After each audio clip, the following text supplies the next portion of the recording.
How's it going, everybody? RazingHel here, and welcome back to our Rise of Rome playthrough for Civilization 4 Warlords expansion.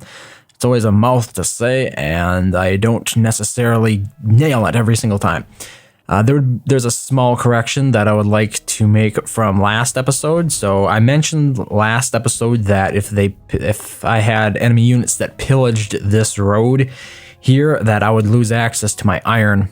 That's not actually true, because the iron is connected by road to this river here, which in turn is connected to my cities. So as providing that river doesn't actually run through the cultural borders of an enemy, I would still have access to the iron, even if this link of a road right here was broken. So I just wanted to sort of clear that up, because I will from time to time make mistakes in things that I say about the game. I've played the game for quite a while, but from time to time I still do make mistakes. So try to correct those where possible. Obviously, I'm not trying to misinform anybody about it. I try to be accurate in my like in imparting knowledge about games to people who watch these videos. So we're getting really close here to Iska with the siege army. So, oh, look at that. A horseman and an archer plus another archer right there. Like, what am I going to do about that? A horseman is pretty strong, and they will be able to hit me in, wait, one, yeah. If I attack these archers here, they'll be able to hit me.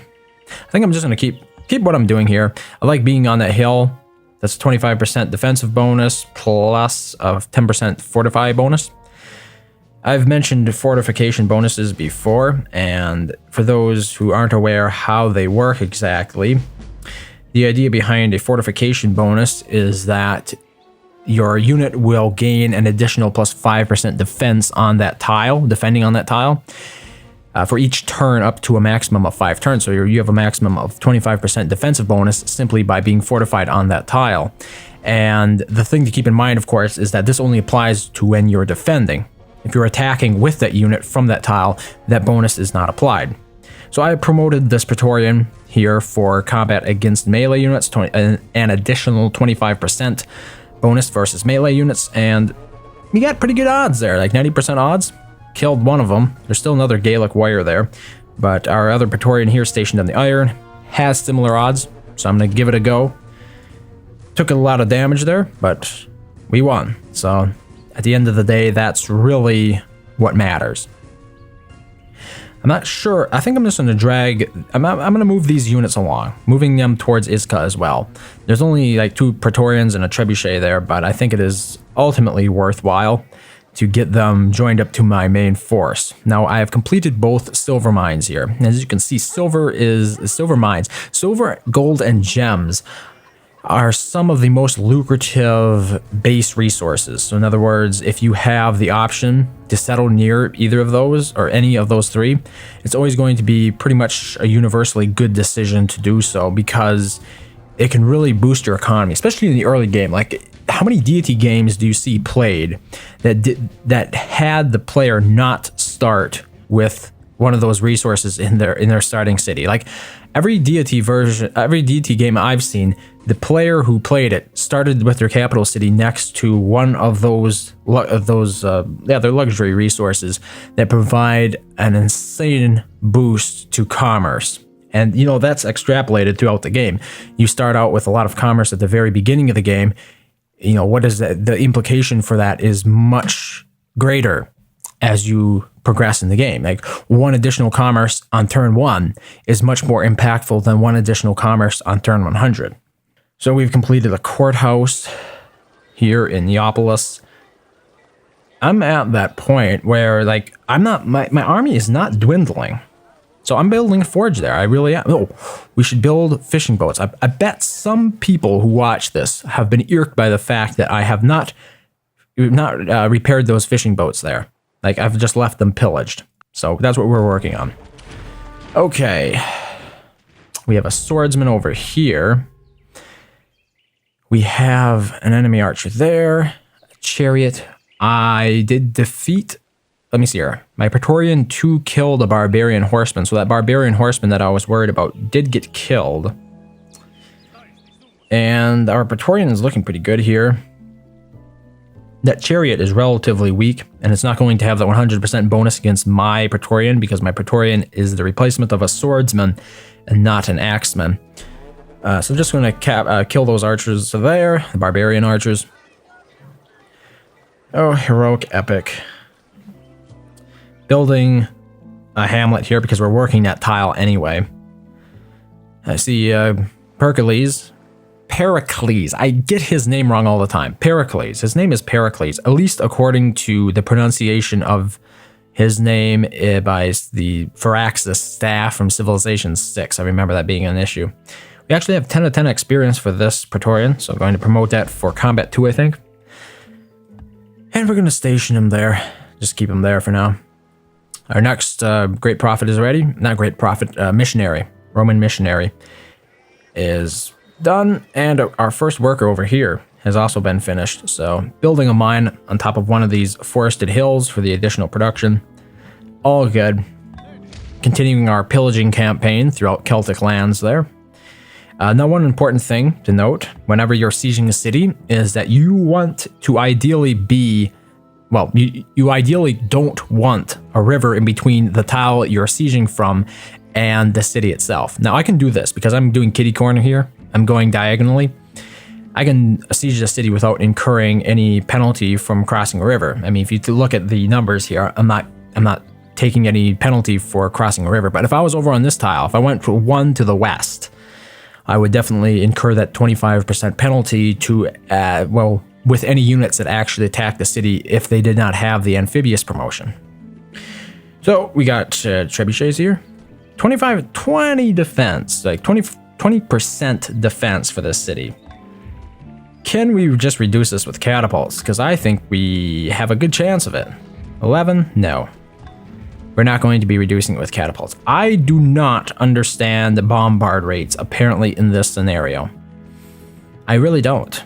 Like 20%, and it took us about 5 units. Now I understand that trebuchets have a much higher rate of bombardment than catapults do, but it still does not match. When I compare how quickly I tore down the defenses of Carthage with trebuchets, there is a disparity somewhere there.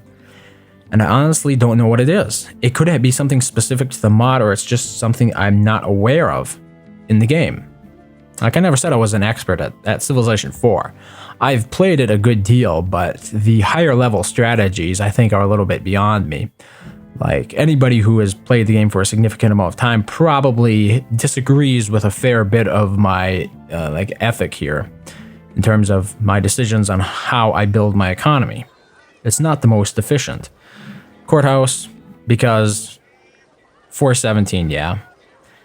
That can come in handy, like reducing that by half. It's funny how I never really seem to run out of gold. Must be partly because of capturing cities. So, in terms of what's going on here with Carthage, like we have 2 turns of resistance left. Should I go ahead and sail over to Gao, or Gao, however you want to pronounce it, however it is pronounced? I imagine there's a correct variant form of it. Or do I just continue? See, obviously, Hannibal's borders are not going to be taking over this victory resource. So if we want to be really strict about it, I don't need any additional cities from him unless, and this is a thing, unless his borders expand more. If they expand another time, like they'll probably still dominate my borders, especially from this city right here. But at the moment, they do not currently cover the victory resource, and that was our main reason for capturing this city. So in a way, I'm just tempted to take Gao first. I could just sail over there, right? So I think that's what I'm going to be doing here.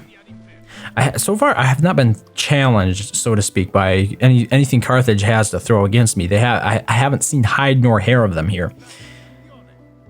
So apparently one of these units, yeah, this trebuchet. Okay, the trebuchet there can stay behind. The rest of these trebuchets load up. So that's going to be 3 trebuchets and 2 catapults. Well, maybe I should keep 1 catapult here just in case I need to cause collateral damage to a stack that he brings against me. Then we also want to bring our best city attacking Praetorian. A healing Praetorian would help. Combat 2. And city attack Praetorian. And then we're going to leave these other 2 Praetorians in the city along with the catapult and the trebuchet. Honestly, when it comes to defending against an AI, that should be sufficient. Oh, we have more barbarian action over here. And the Praetorian that I killed the barbarian archer with last turn has earned enough experience for their 3rd promotion, which would be promote against. Jack of all trades, let's do combat number 3. Odds against chariot, pretty decent. Let's do that. And when I say pretty decent, obviously I mean there was a 1% chance of me failing. Ah, that is one of the things that I don't like about Civilization 4, is the sheer unpredictability of combat ultimately. Here, even with 88.4% chance of winning, even with my great general, versus 60.5. How many units are in here? There are currently 4 units in there. We could definitely sacrifice a trebuchet like that, and it would be worth it, I think, for the collateral damage. But let's see here. Still 88.4. El Cid won. And our very last trebuchet here, 96.5. So now, as you can see, these remaining 2 units, the Axeman and the Gaelic Warrior, are both reduced in strength due to the collateral damage caused by those... I don't want to actually use a Praetorian against an Axeman because of their bonus, but the collateral damage caused by those trebuchets. So yeah, both of these units that are still in there are melee units, so we're going to take the catapult and hit them, I think. Now, this is interesting. Like I've pointed out before, why I thought catapults would be good against melee units, and yet the odds are not the best. They're still better than the Praetorian odds, obviously. Like, even if we promote Praetorian against melee, it's only 76% odds. Yeah. Suppose, look. This one is promoted for combat 1 and melee. Let's take this catapult. Do double city attack promotion. That's 68.8. Much better odds, really. And then we'll just use, really, the whole idea, and we have captured Iska, the whole idea behind promoting catapults for or against melee units was the idea that I would actually be using them in the field, not necessarily to take cities. So it's not really a failure on my philosophy about catapults. It has more to do with the fact that I'm not using them for the purpose that I initially brought them along to use them for. Because that city was on a hill. That Iska was on a hill. So all those units that were defending it, on top of that 25% defensive bonus from fortification, we're also getting a 25% defensive bonus from being on a hill. So that's a total of 50%. There's a 50% increase to their strength. So it's not all that unreasonable that they would be putting up a tough fight against me. Okay, moving our unit stack over here closer to Gao. I like Gao. Loading up our next missionary. And this one can spread. Yeah, spread the religion. Spread it right into Athens. Wonderful. We're going to be building a courthouse here in Iska. The Roman mythos religion is using the sound assets from Hinduism. And our borders are here. Yeah. So we have acquired 2 resources now. Which technically means, because we are only on turn, well, we have 185 turns left. Yep. We would win, even without doing anything else. I'm pretty sure, providing we don't lose resources, this would be a victory. So maybe I should have actually played it on a bit of a harder difficulty. I wasn't really sure how difficult it would be going into this, so... Did something I was comfortable with. Maybe I shouldn't. That was that Praetorian that was attacked in Celtic lands by the barbarian. Trebuchet's healed. Let's pillage another farm. As you can see, though, even though we took Iska, we still do not have access to the wine. And I'm not sure I actually have enough units over here to take another city. That's Like, there were a couple of... How many? I lost one trebuchet? Let me take a look at that. Yeah, it looks like I only lost one trebuchet. I guess that's better than I thought I was doing. Oh, give me that missionary. And then here we have essentially the replacement trebuchet. So the only factor would be the fact that I don't have anything to defend the city with if I move that entire force out again. Constructed a courthouse. Let's do that forge for the additional popularity. Workboat should be done in one turn. I've expressed my interest in like doing a science strat, like a science beeline. Enemy has been spotted near Carthage. It's just a trireme. This city has very good defenses in it. I wonder why whoever designed this mod decided to throw so much culture into that city. Like, they have a 60% defense in the city just from culture. And look, it's down to 30 already. 60 to 30 in 2 hits from a trebuchet. And now it's down to 15. I'm just getting much better bombard rates against Carthage's cities than I am against the Celts. Do the Celts have like some native defense? Maybe their walls. Maybe I don't actually see their walls. No, like this city, I can tell this city here has the walls in it. I do not understand why the Celts bombard so slowly. I really don't. Okay, our city of Carthage is actually going to starve because of what Hannibal is doing. What? Why are you using an engineer? It's a very strange decision on the part of the AI. Did I turn the automation off here? Is that what happened? Courthouse 18 turns requires 2 population.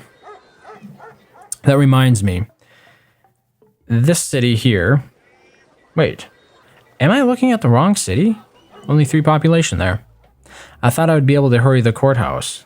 Cost 1 population. Why not? Just do it. Cuts my costs in half there. And a Praetorian can return to its guard post. So, assuming that this missionary over here is actually capable of spreading Roman mythos into Sparta. Let's try that. Yep. How many cities does that leave that I need to spread Roman mythos into? Well, Silver City, obviously. Carthage, those are 2 big ones. And then we have a couple of those island cities right here and somewhere else. Oh yeah, it's the city that I captured right over there. I think we're sending it to Silver City then. This next Roman missionary. It's going all the way over there to Silver City in 5 turns, and finally we'll be able to improve this fish resource once again. Build a road under that because I like road spam. Here you have a cottage. A cottage would be more lucrative to pillage, but it doesn't do the same amount of damage that pillaging a farm would do to the Celtic economy. Just heal those units. There we go. And actually, what I'm going to do with this galley and this trireme, I think, or I'm just going to split it up. The galley can stay home. The trireme is actually going to go and make contact. I wonder if I can. I bet I can't. No. But I mean, technically I could if I sailed all the way around. I'm surprised they didn't give me that as an option. I'm sure if I went down here, they'd path it, yeah. Yeah, 21 turns it would take for me to finally meet Egypt. And I doubt Greece is going to... Well, his name isn't even Pericles. I keep calling him Pericles. It's something else. It's something with 2 R's in it. So you're just going to be known as Greece. That is the Alexander leaderhead. So it's not like it's even a custom leaderhead. No, but he will not sign open borders with me. So the only way to meet Egypt, short of declaring war on Greece again, is to actually go ahead and sail down through this area. Yeah, let's do it. What's the worst that could happen? I'm just going to store that galley back in a city. I see Greece continues to improve their tiles. That's a good idea. Good going there, Greece. You should actually be declaring war on me, because otherwise I'm going to win a victory of points.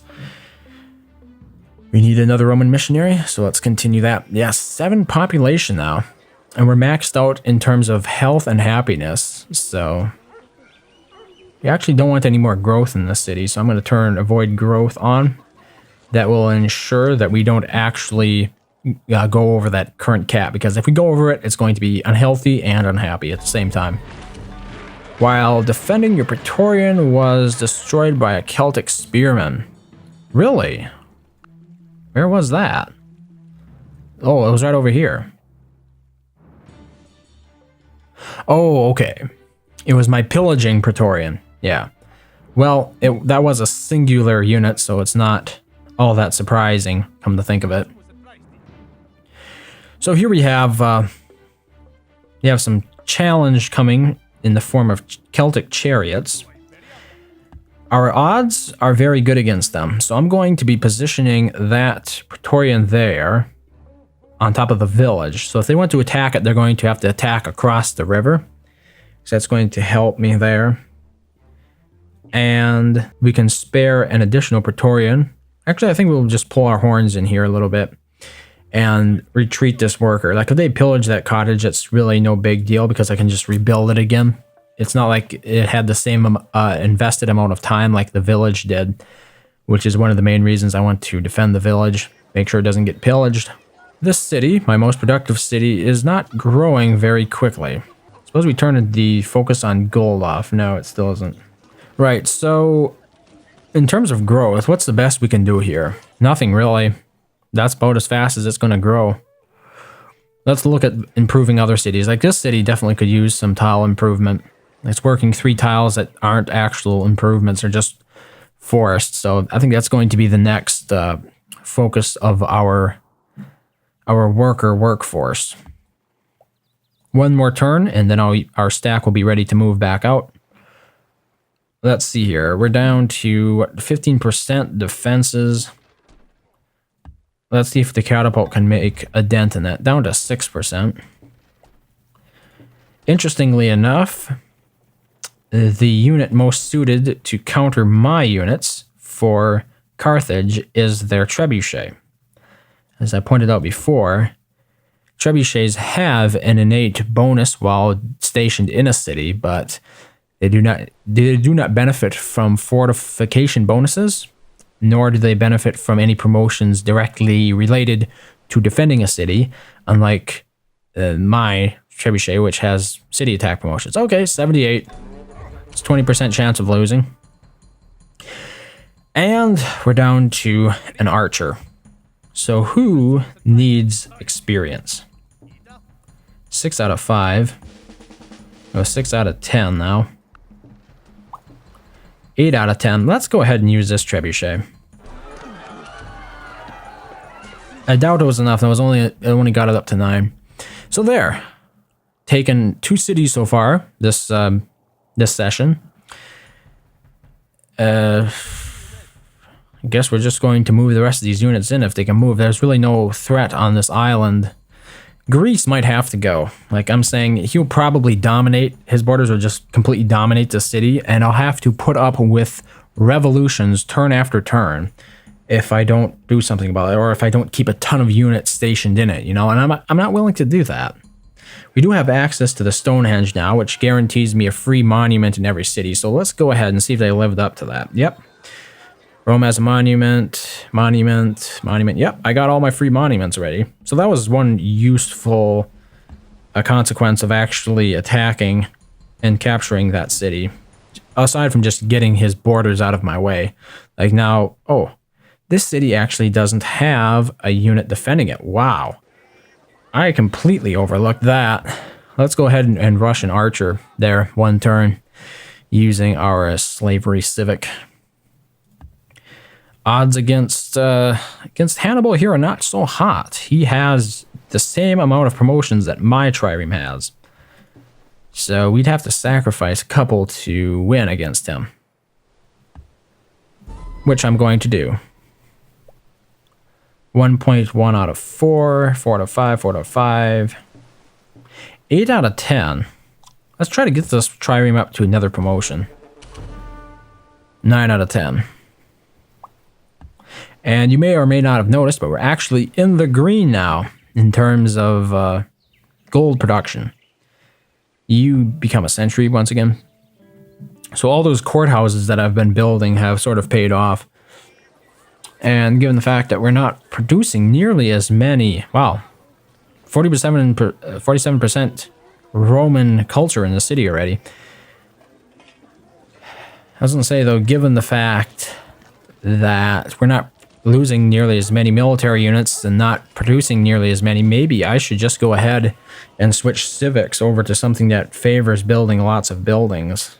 I think I'll actually do that. Yeah, so, okay. Forge.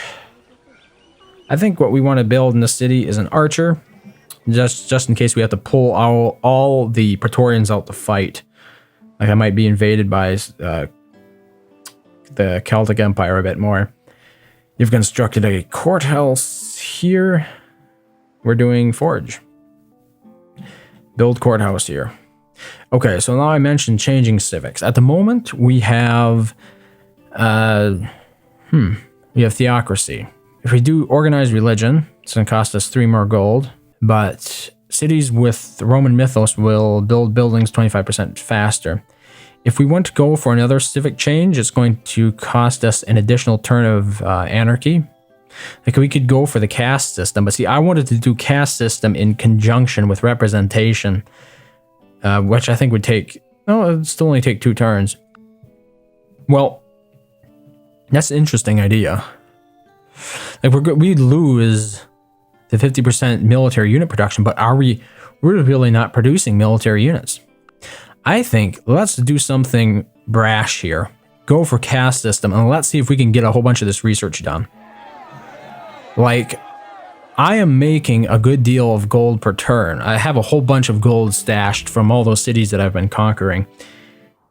Let's see if we can just blow right through that research tree and get that out of the way, and then we will have the best units to go ahead and conquer the rest of the world with.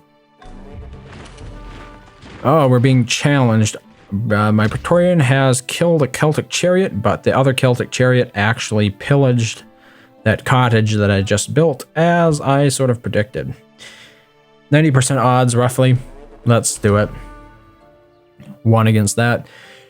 Okay, our great general El Cid, the Trebuchet, is actually ready for its next promotion. Now, we have a couple of unique promotions here that are available only to units that have a great general attached to them. Since El Cid is one such unit, this unit in particular, this promotion here in particular, leadership gains an additional 50% experience from combat.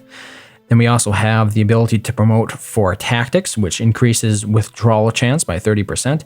By default, we have a withdrawal chance of 25, and we can also promote it for morale, which increases movement range by 1. I am going to actually go for leadership, which means that we'll be able to promote this unit much faster because it will be that much easier to kill units with it. Or we'll get that much more experience from killing units with it. So here we are being challenged by this horse archer, probably one of the most efficient units he could throw against me at the moment, because overall I do not have an excellent counter for it. Like even this is not very good, 35%. So I think I'm just going to skip a turn there, see what he does, and if he doesn't do anything, if he doesn't attack next turn himself, then I'll probably go ahead and sacrifice units to kill him, kill that horsemen. It's an unfortunate situation. Like I was hoping my Praetorians would be stronger against mounted units, but apparently they're not. But this might actually make a strong case for upgrading Praetorians. Because take a look at this. Praetorian 5 is 25% bonus against multi units.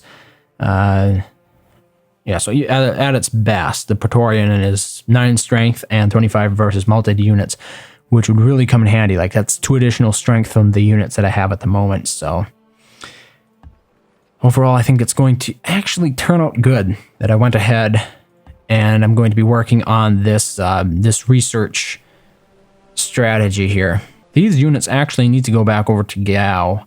Why would you... I guess it's the most defensive route. I was going to say, why would you go into Carthaginian land? But I guess it makes sense.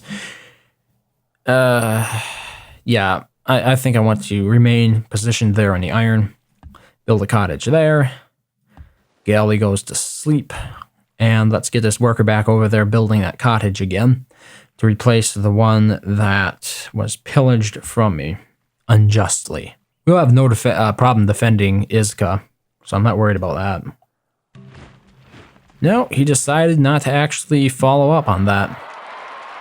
Okay, so our government is reestablished. We're now losing 3 gold per turn. And that's actually 30 minutes. So I think I'm going to leave it there. Next episode, I'm actually going to be focusing on like increasing the number of scientist specialists that we have working on research. So in other words, we're going to be hopefully blowing through this tree in a shorter amount of time, getting all those upgraded Praetorians, because that's the only upgrade tree that I have access to as Rome. Other civilizations, yeah, like if you take a look at the technology tree, the reason why a whole bunch of these are in red is because other civilizations actually do have the ability to research them. It's just that my specific one is not permitted to. So hope that explains it. Anyway, yeah, that pretty much does it for this episode. Captured another 2 cities, one from the Celts and another from Carthage. Thank you very much for watching, as always, and I hope to see you next time.